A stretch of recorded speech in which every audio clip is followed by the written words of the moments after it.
Hey, what's up, guys? Welcome back to the channel. And so you guys see right here in front of me, I do have possession of an iPhone XS. Before I go further in this video, I do want to give a huge shout out to Carlos for hooking it up. Carlos, thank you so much for letting me hold on to this XS and to test it out and everything. Yeah, I was kind of surprised when he offered to let me use an iPhone XS and pretty much test it out, use something a little bit more modern than what I currently have. I do have the iPhone 7. I'd also have a 6S and an SE. And yeah, so he pretty much, after a nice conversation, was like, yo, I told you I was going to hook you up with the iPhone XS. Let me get it for you. And he pretty much took his iCloud account off of it and just handed me the phone, was like, use it, test it, do what you need to do with it, and get some coverage on it. And I was like, you don't run into a lot of people that have a big heart like that. So that's why I wanted to give him a major shout out in this video, because this video would not be possible without him. So again, Carlos, thanks so much for hooking it up. Now, so I've had the iPhone XS for the last couple of days. Been really using it as much as possible. Use it on both carriers that I have. So I did place my visible SIM card in here and tested it out with that. And then now I have my Google Fi SIM card in here, and I'm currently testing that out too as well. And he did hook it up with the AT&T SIM card that I could also test out. So yeah. Let me just tell you guys this. The iPhone XS, right? Okay, you know, we have the 11 Pro series. So this was the last year's flagship from Apple. And there is a couple of shock factors about this device compared to my Pixel 3, which is what I'm using to record this video. One of the major things here is that the weight of the phone. This is a pretty heavy phone compared to what I'm used to. So like, you know, the 6S has some weight. The SE is pretty light.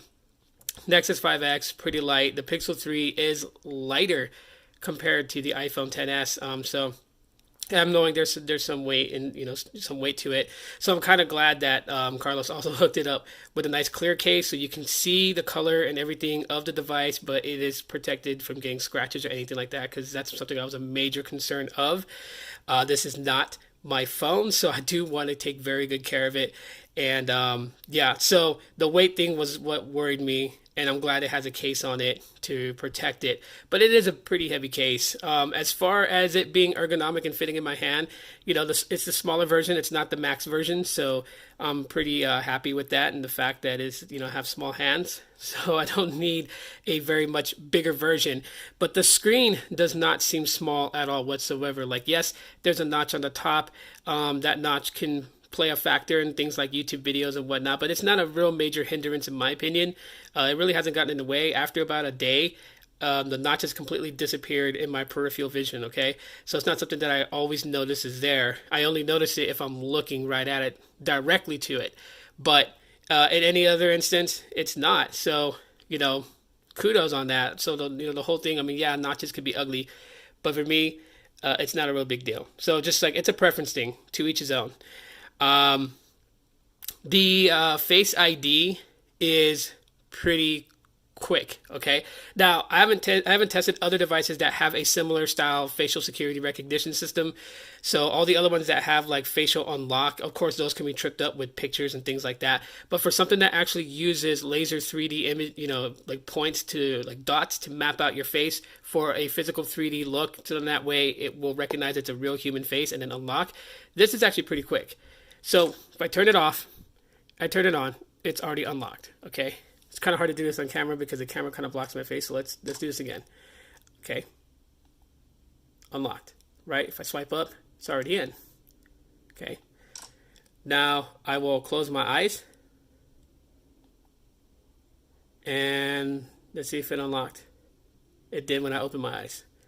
Okay, so obviously it doesn't unlock with your eyes closed. So you guys saw a demonstration. That's actually pretty cool. It's pretty quick. So if those people that have the Pixel 4s are saying like the Pixel 4s is like super fast, I can only imagine how fast the Pixel 4 facial recognition unlock is. And this I already considered to be fast. So it's kind of cool. I tend to forget there is no biometric for fingerprint. So, you know, I'm just like, I really wish that they did. I really wish that they turned this Apple logo into a fingerprint sensor. That would be so cool to just double up with facial recognition and then biometric fingerprint right here for Touch ID. So you have Face ID, Touch ID. See, it's not opening until I look at it. where if I swipe up, sees my face and boom, unlocks. So that's pretty cool. But I just wish they would have doubled up. That would have been a nice spot too, right there. That Apple logo is in a very nice spot. And I'm pretty sure if someone actually like broke this phone apart and just tinkered with it, I mean, you could literally put like a glowing Apple logo on the back of these things if you're willing to modify your iPhone. I've seen a ton of videos about that. Now imagine if they actually put like a biometric reader on the back of this thing. But of course, there's a lot of programming that has to be done with that, as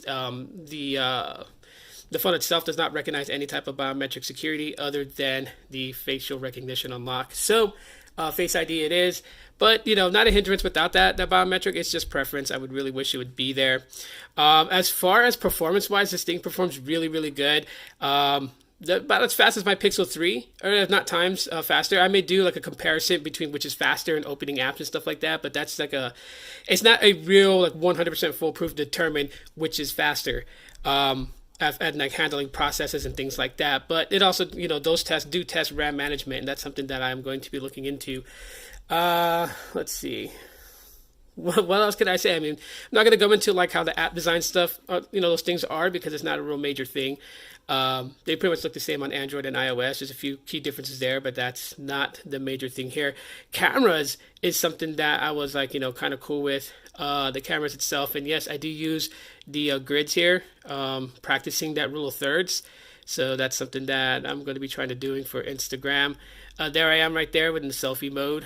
Just, what's up, everybody? Yes, I actually did chop half of my hair off. It's not as long as it was on Monday. So I just wanted to shorten it, and yeah, I did that. So you guys can see I am recording with my Pixel 3. But yeah, I dig the way it looks. Portrait mode, I'm kind of okay with. Not anything major. I want to just kind of look at that photo right now. So like, the portrait mode is okay. I don't know. Like each camera handles portrait mode differently. The Pixel 3 handles it differently. And it also depends on just like, how you steady your shot. Obviously you guys see that I didn't really just kind of line it up or whatever. I just kind of like took like what I call wild shots, and so that's the result that I get. But nonetheless, the fact of like, if you look right here where it kind of blurred out like my air vent, my knickknacks on top of the shelf right there, the shelf itself, and like the lighting behind me, coming from my bathroom, it blurred it out just fine. I mean, you do get a depth of field shot with portrait mode. You just don't get that insanely depth of field, but that's mostly a bad on my part for just how I lined up the shot and then took it.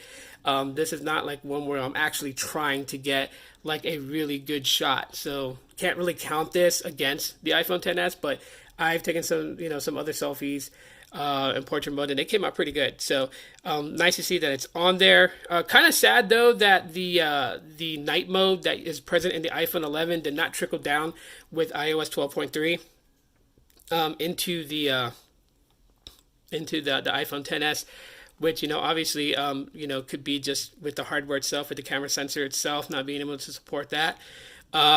Not sure. I'm still new to iOS. I'm still new to Apple phones. So it's going to take me some time before I actually have that knowledge like I do for Pixels and Android devices and whatnot. But that's to come down to the pike later. I'm going to be doing some real extensive time with the iPhone XS. Also comparing it to my Pixel 3. If I do go for a Pixel 4, then will I opt for an iPhone 11? More than likely. I just think that would be a fair comparison. But like the Pixel 3, in my opinion, is a fair comparison to the iPhone XS, so I'll be doing a lot of testing on that. And I like my Pixel 3, and I'm actually liking the iPhone XS and thinking to myself, that when I have the money to get a good, decent one, that I may opt to buy it. Just from what I'm experiencing so far. Other things that are not major difference, not major, let's say they're features, but they're not major features. They're not anything that you absolutely have to have. But the Animoji thing is kind of fun to play around with. I wish Android would do something similar with that, just to kind of make Android messages pop a little bit more. We have RCS message now, and a lot of devices are now becoming dependent on RCS message, which is a good thing. But I would love to see little fun things like Animojis make its way to Android devices with RCS messaging.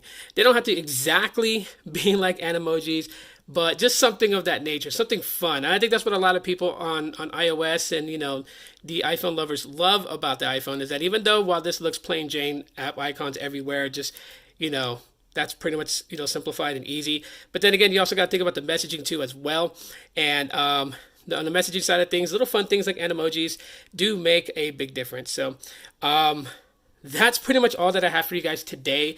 As I continue using the iPhone XS, I will make more videos based upon this. And I'll probably do a video, is it still worth it in 2020? We'll probably do that video just for fun. But that's it for today's video. Let me know what you guys think in the comment section of the video. Drop a like if you guys enjoyed today's video. And if you just found my video and have not subscribed, hitting that subscribe button, I would definitely appreciate that. And the bell option to be notified when I upload my next video. But again, thank you guys for checking it out. And as always, aloha.